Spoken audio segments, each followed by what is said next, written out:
자, 안녕하세요, 학생 여러분. 반갑습니다. 핵심만 쏙쏙 재미있는 한문 수업입니다. 자, 우리 오늘도 전 시간에 이어서 우리 교과서 92쪽에 있는 한시를 좀 살펴볼 거예요. 우리 전 시간에 배웠던 한시는 기억하고 계시죠? 두 개의 시를 배웠었고요. 본물 주제로 한 시였는데 작가가 시인이 가졌던 감정이 좀 차이가 좀 있었습니다. 한 가지는 봄에 대한 설렘과 기대감을 나타내는 것이었고요. 또 한 가지 시는 뭐였죠? 봄이 지나가는 것에 대해서 아쉬워하고 안타까워하는 내용의 시를 공부했었습니다.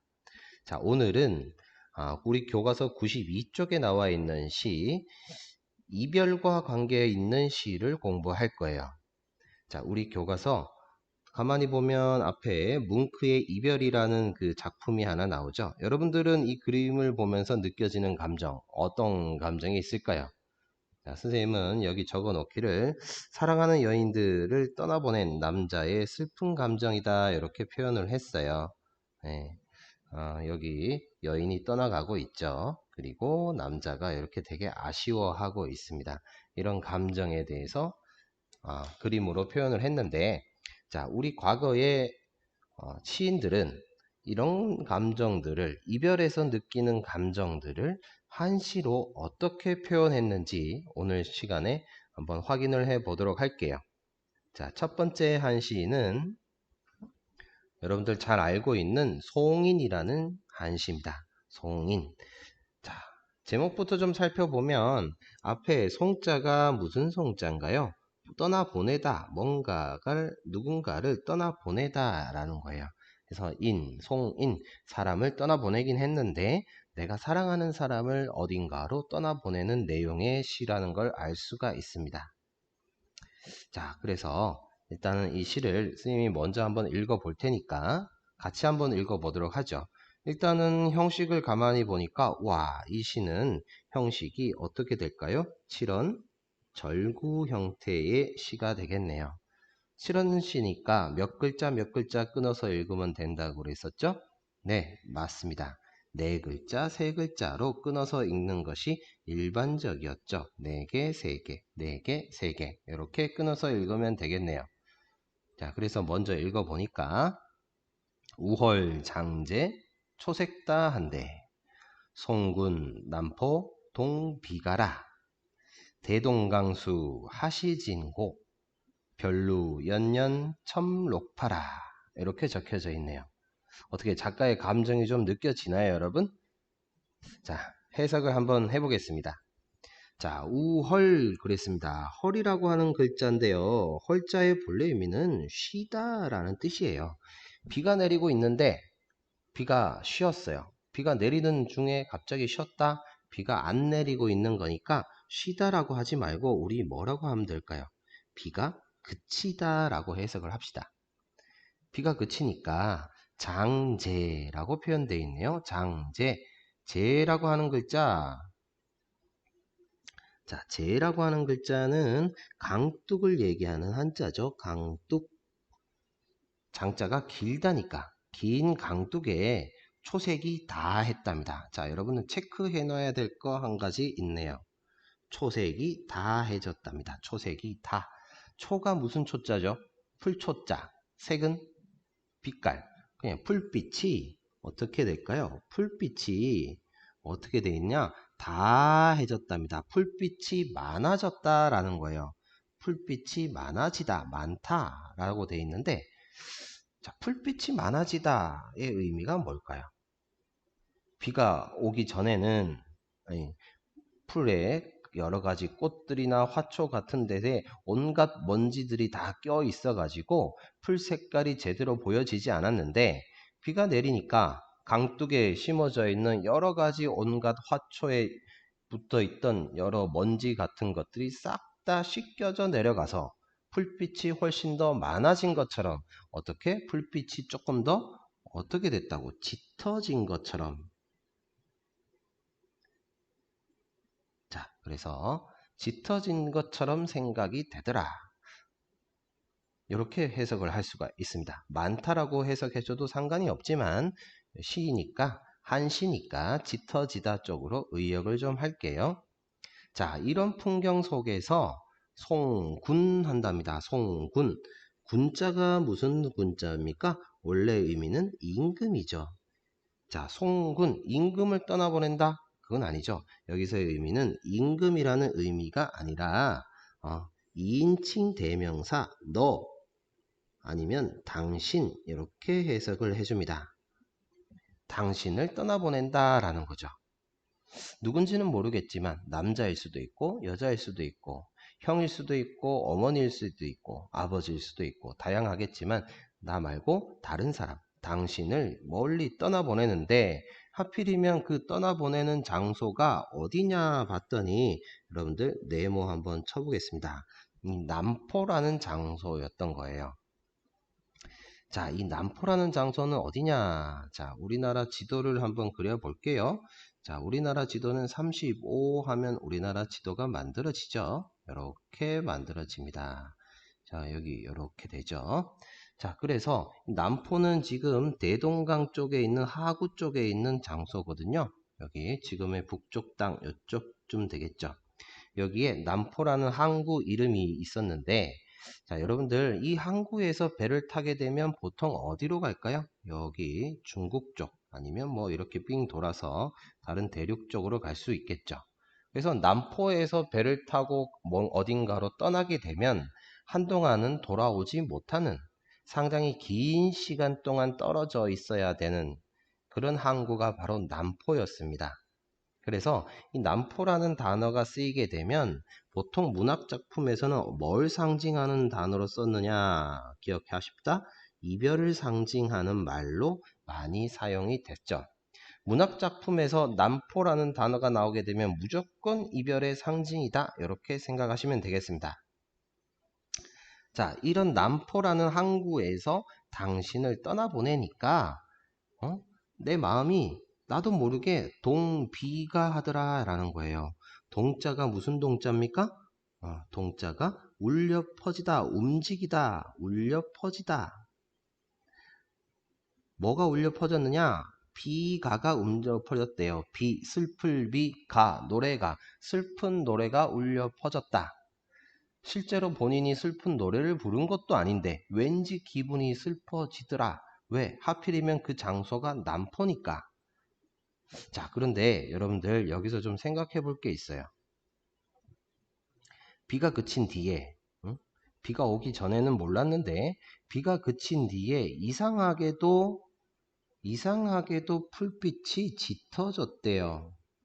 여러분들 풀빛이 녹색이잖아요. 녹색이라고 생각하고 그 풀빛이 짙어진다라는 거는 뭡니까? 주변 분위기가 어떻게 했어요?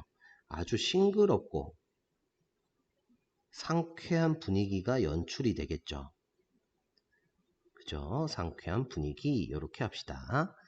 싱그럽고 상쾌한 분위기가 연출이 됩니다. 주변 풍경은 이래요. 그런데 자기가 지금 서 있는 곳이 바로 어디더라고요? 남포라는 장소예요. 남포에 있으니까 왠지 슬픈 노래가 울려 퍼진대요. 자기의 감정은 이런 주변 풍경과는 다르게 슬픈 분위기가 만들어진다.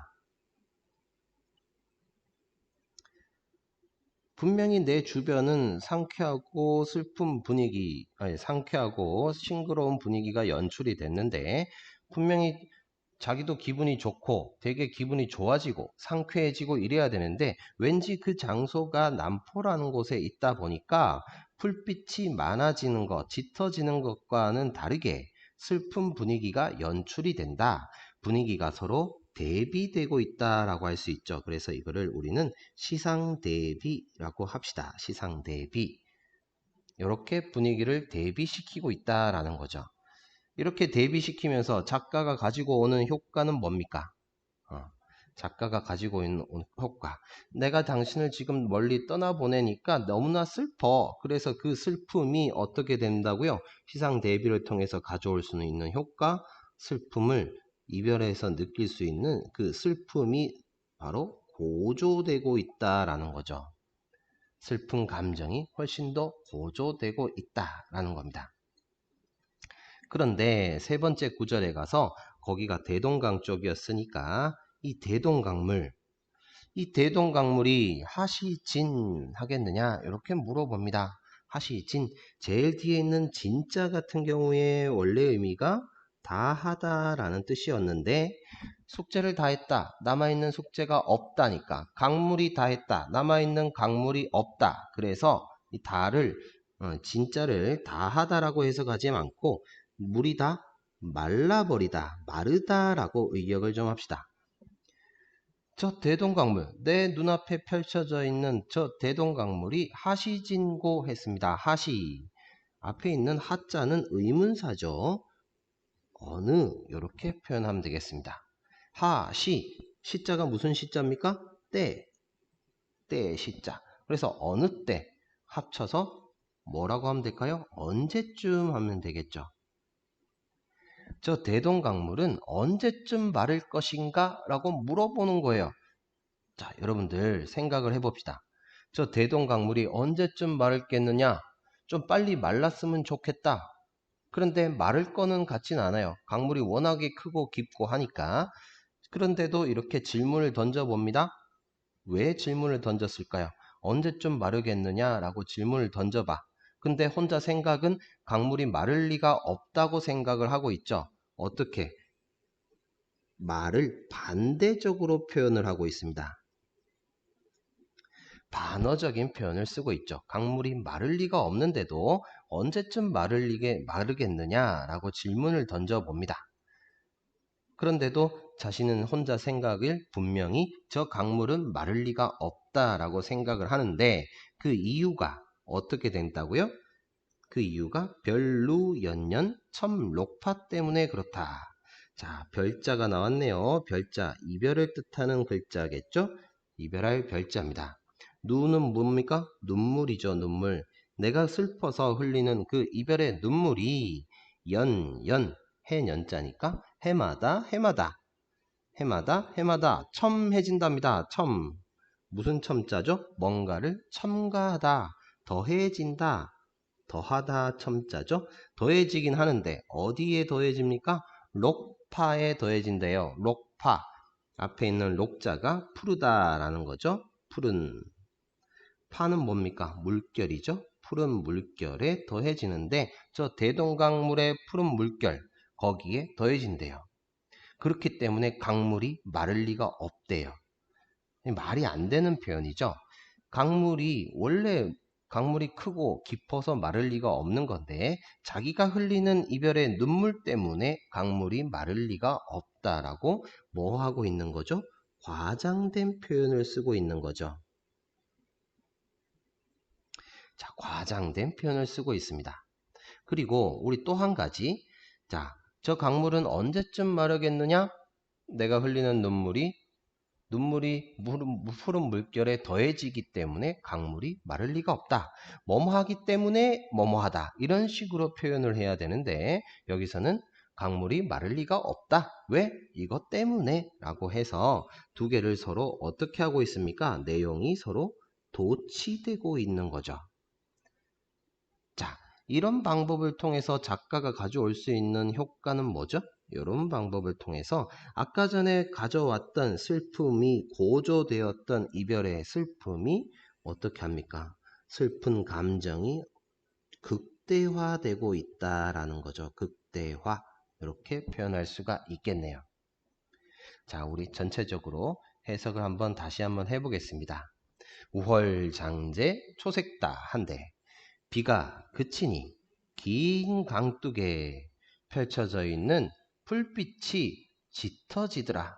너무나도 싱그럽고 상쾌한 분위기가 연출이 되는데 하필이면 내가 서 있는 장소가 남포다 보니까 그대를 떠나보내는 이 남포라는 장소에서 내 마음에 슬픈 노래가 울려 퍼지고 있구나. 아, 너무나 슬퍼지는구나. 좀 있으면 당신을 멀리 떠나보내야 되는구나. 대동강물에 배를 띄워가지고 당신을 멀리 떠나보내야 되는구나. 그러니까 저 대동강물이 언제쯤 다 말라버리겠느냐? 강물이 마르면 빨리 돌아올 수 있으니까. 그런데도 마를 것 같진 않아요. 그러니까 왜 마를 것 같지 않느냐? 그 이유를 나중에 설명했죠. 이별의 눈물이 해마다 해마다 어떻게? 푸른 물결에 더해지기 때문에 강물이 마를 리가 없다. 아, 당신 너무나 보고 싶을 텐데 어쩌지요? 이렇게 슬픈 감정을 극대화시킨 겁니다. 내용 되겠죠? 자, 요 내용 한번 정리 한번 해보겠습니다.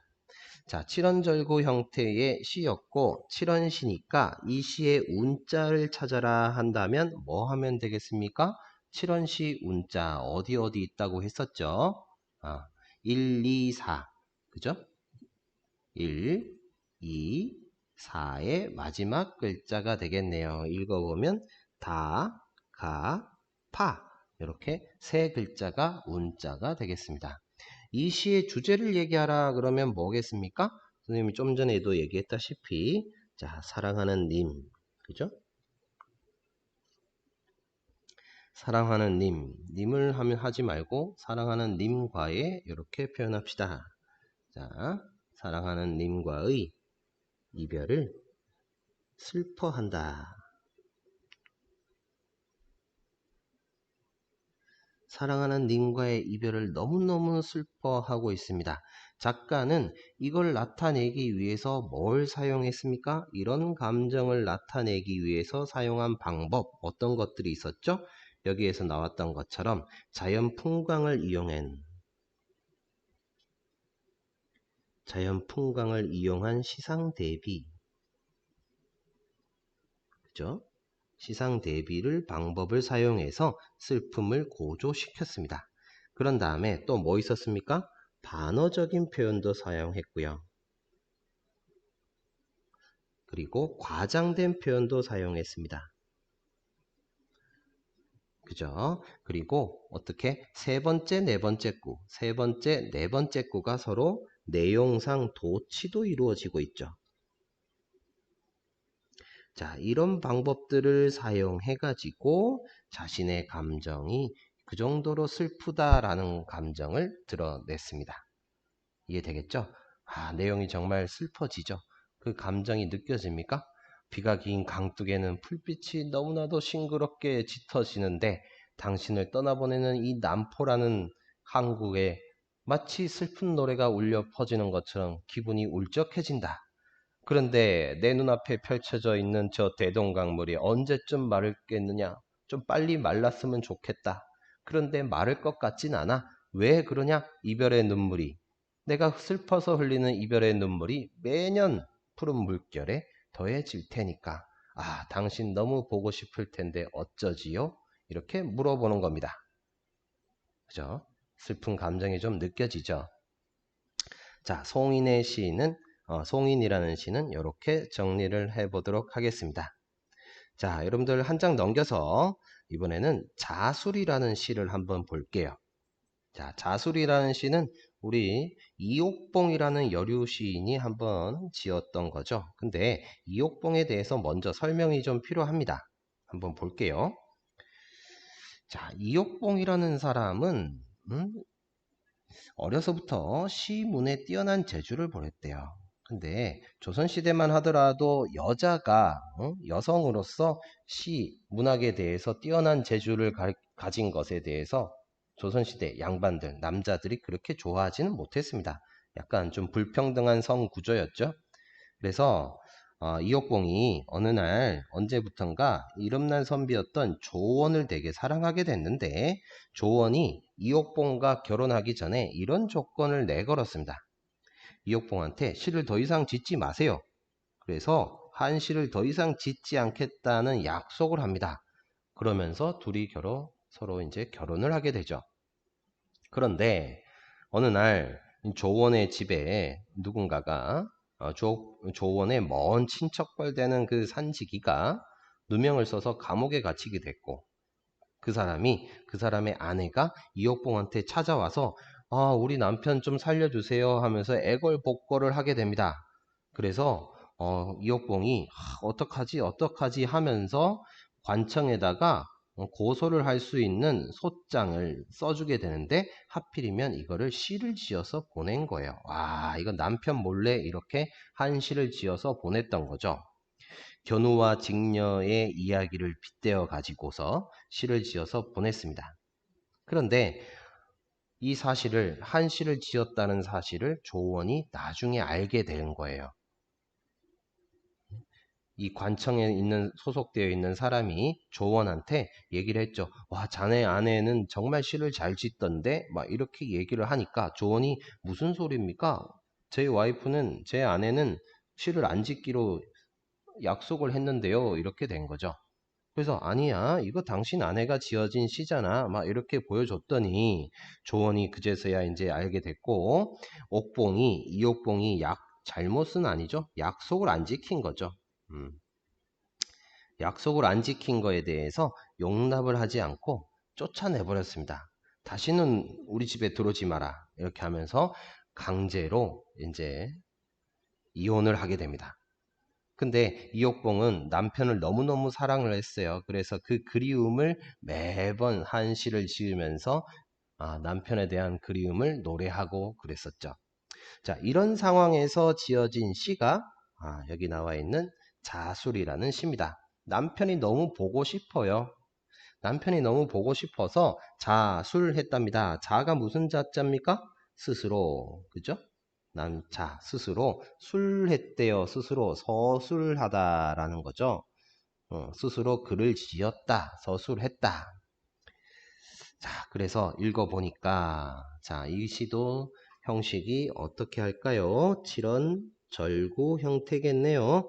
칠언절구 형태니까 몇 글자, 몇 글자, 네 글자, 세 글자, 이렇게 끊어서 읽으면 되겠습니다.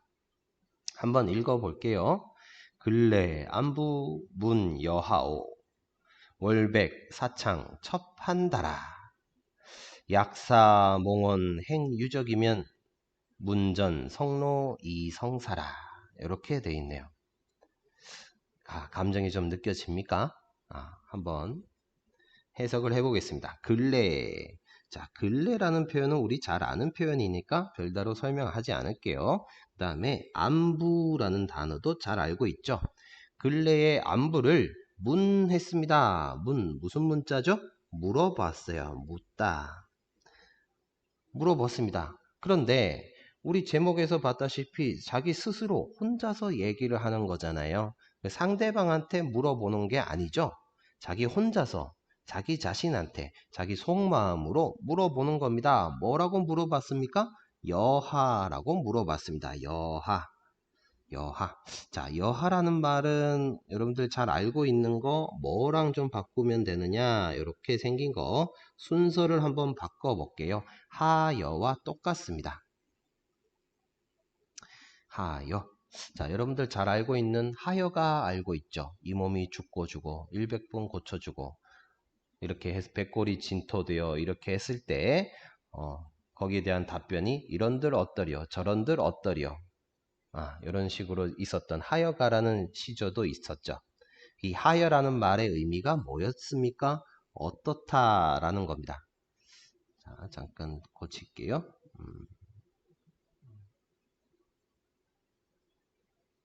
자, 하여는 어떠하다라는 말입니다. 어떠하다. 자, 하여. 그래서 해석을 다시 한번 해보면 근래에 안부를 묻습니다. 상대방이 아니라 자기 자신한테 그냥 물어보는 거예요.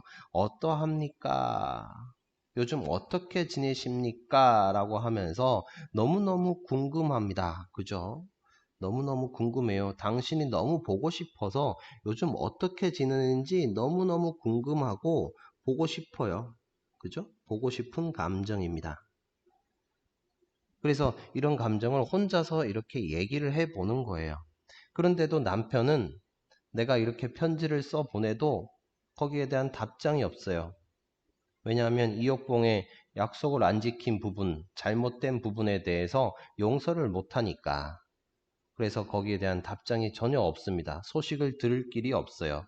그러다 보니까 어떤 마음이 드느냐? 이런 마음이 들었대요. 월백, 사창, 첩한다 이런 마음이 들었대요. 자, 월자는 우리 잘 아는 거고요. 백자도 잘 아는 거죠. 달빛이, 그죠? 달빛이 하얗게 비치고 있습니다. 어디에 비치고 있느냐? 사창에 비치고 있대요. 앞에 있는 사라고 하는 글자는 비단이라는 글자거든요. 창자는 창문을 뜻하는 거죠. 비단 창문. 옛날 양반들, 여자들, 그죠? 여염찜 교수들이 있는 그 방의 창문은 비단으로 좀 둘러놓고 그랬대요. 그래서 비단 창문이라고 한다면 보통 어디를 가리키느냐 하면 여인의 방은 창문을 얘기합니다. 자기가 여인이니까 이런 방 창문에 달빛이 하얗게 비치고 있는데 거기에 첩한다라고 했습니다. 첩이라고 하는 글자는 본래 무슨 글자입니까? 아내라는 뜻이죠. 아내 첩. 그런데 여기에서는 남편과 이별한 상태예요. 떨어져 있는 상태, 이혼한 상태니까 아내라고 표현하지 말고 뭐라고 할까요?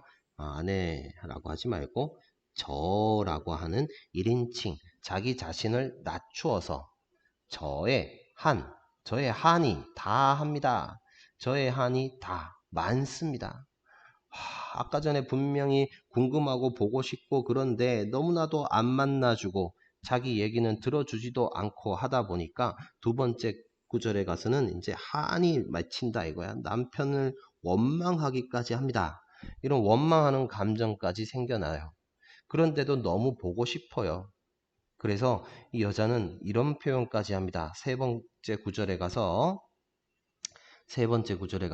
약사몽혼 행유적이면 약자 동그라미 한번 칠게요.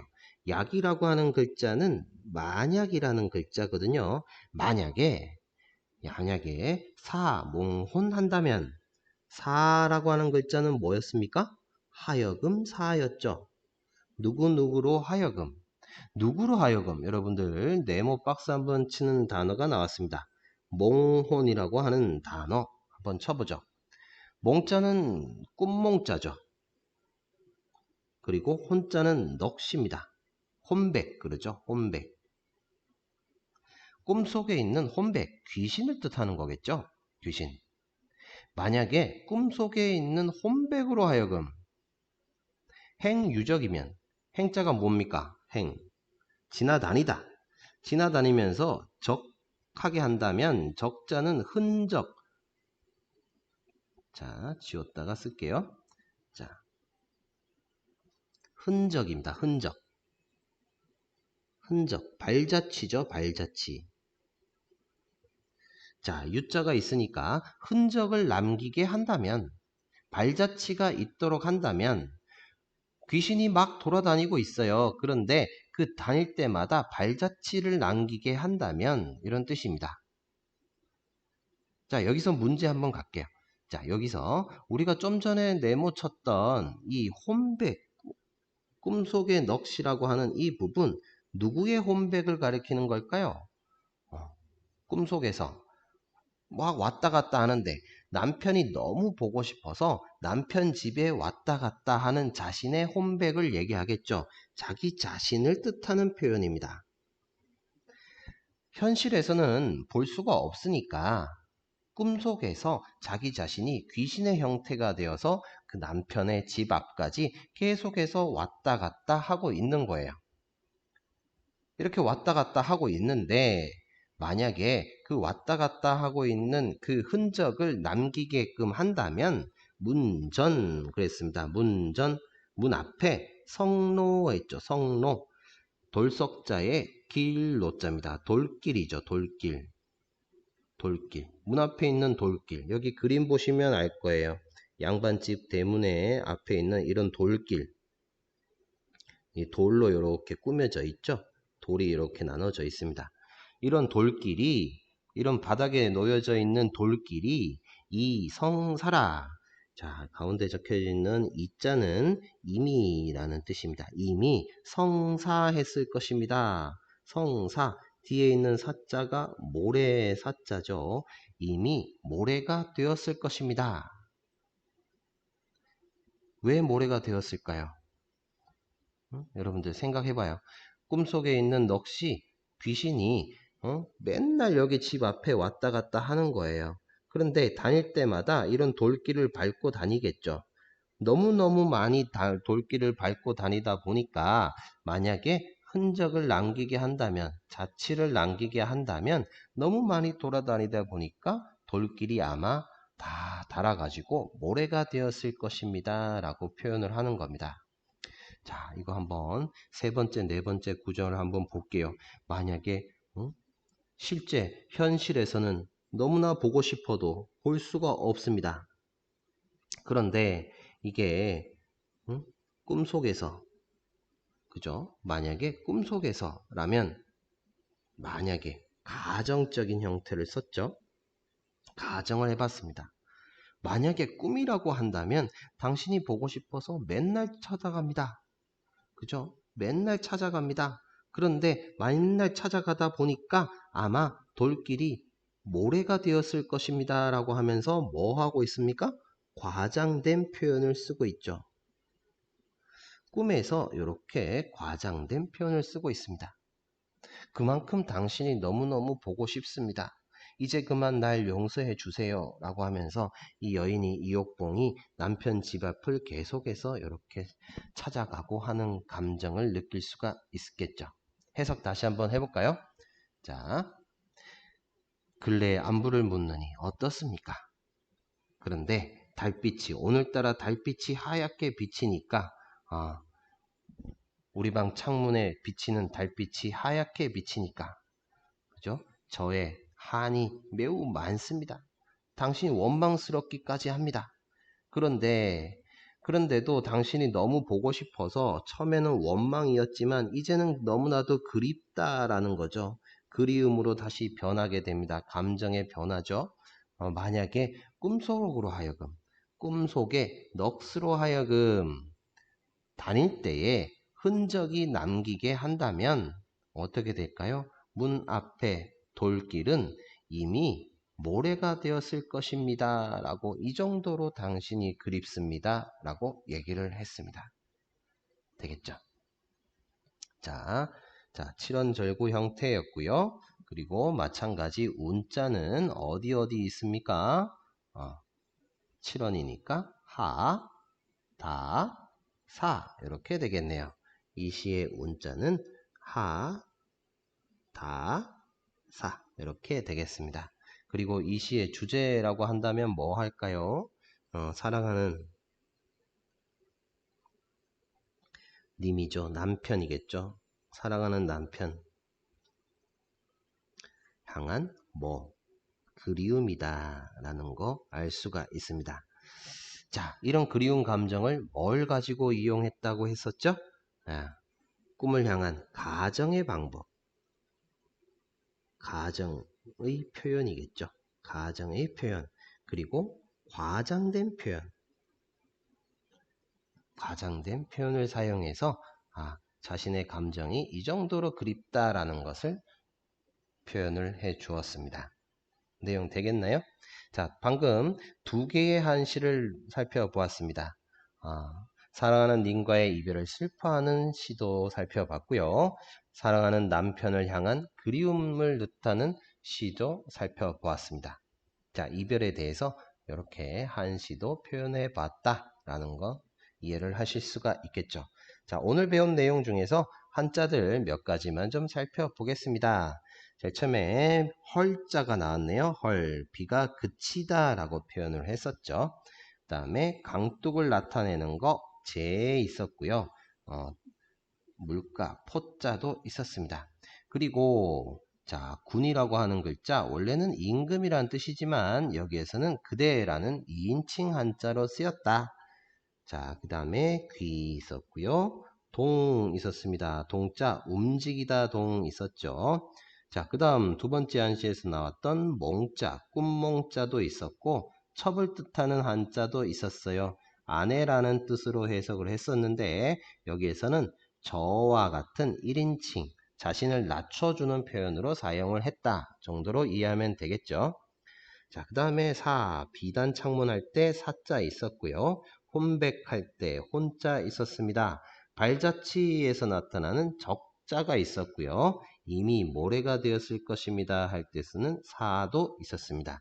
이 정도 한자는 기억해 두면 좋겠네요. 자, 문제만 좀 확인하고 맞추겠습니다. 가의 전구 결구. 가의 전구 결구. 기승전결이니까 전구 결구는 몇 번째? 여기 있는 거 세 번째, 네 번째를 보면 되겠네요. 여기. 같은 표현법. 세 번째, 네 번째 표현법 있으면 뭐 있었죠? 반어적인 표현이 있었고요. 반어적인 표현을 썼고요. 과장된 표현을 썼습니다. 그죠? 과장된 표현을 사용했네요. 이런 표현, 죽어도 못 보내. 내가 어떻게 보내? 내 가슴 고쳐내. 뭐 이런 내용이 있었네요. 노래 볼 수도 있겠네. 자, 그래서 정답은 죽어도 못 보낸다. 과장된 표현을 썼다 정도 이해하시면 되겠습니다. 다음 문제. 자, 학생의 질문에 대한 답. 선생님, 마지막 구절은 어떤 구절? 마지막 구절, 문 앞에 돌길이 이미 모래가 되었을 것입니다. 왜? 돌길이 모래가 될 정도로 당신을 자주 찾아갔다라는 내용을 알 수가 있겠죠. 꿈속에서 당신이 너무 그리워서 이렇게 확인할 수 있었습니다. 자, 여러분들 오늘 수업은 여기까지 진행하도록 할게요. 오늘은 좀 함축적이고 비유적인 언어로 과장된 표현을 써가지고 이별의 감정을 극대화시킨 한시를 좀 배워봤습니다.